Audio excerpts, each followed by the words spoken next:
Deep ఫ్రైస్కి ఏ oil use చేస్తున్నారు and deep fry చేసిన ఆయిల్ని రీయూజ్ ఎట్లా చేసుకుంటారు అని చెప్పేసి అడుగుతున్నారు కదా. చూపిస్తాను చూడండి.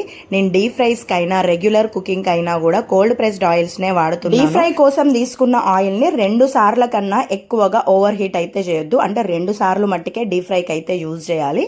ఆ తర్వాత ఆయిల్ని టిష్యూ పేపర్ లేదా బటర్ పేపర్తోని ఫిల్టర్ చేసేసుకొని స్టోర్ చేసి పెట్టేసుకొని మనం రెగ్యులర్గా ఈ టమాటో వేసిన కర్రీస్ లేదనంటే పులుసు వేసి చేసే కర్రీస్ ఉంటాయి కదా, అట్లాంటి వాటిలలోకి వాడేసుకోవచ్చు. ఈ డీప్ ఫ్రై చేసిన ఆయిల్ ని ఫ్రై కర్రీస్ కి అయితే వాడొద్దు. ఎందుకంటే ఫ్రై కర్రీస్ కి మనం ఆయిల్ కొంచెం ఎక్కువ వేస్తుంటాము అండ్ ఆయిల్ కూడా ఓవర్ హీట్ అయిపోతుంది.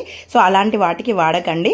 అండ్ దోశ చపాతీ లాంటివి కాల్చుకోవడానికి కూడా ఈ ఆయిల్ అయితే వాడొచ్చు. ఇంకో ముఖ్యమైన టిప్ ఏంది అని అంటే డీప్ ఫ్రై కోసం ఆయిల్ వేసేటప్పుడు ఎక్కువ ఆయిల్ ని వేయకుండా సరిపడా ఆయిల్ ని వేసేసుకొని డీప్ ఫ్రై చేసేసుకుంటే మనకు ఆయిల్ ఎక్కువగా వేస్ట్ అవ్వదు అన్నట్టు. నేనైతే ఇదే టిప్ ఫాలో అవుతాను. మీరేం టిప్స్ ఫాలో అవుతారో చెప్పండి.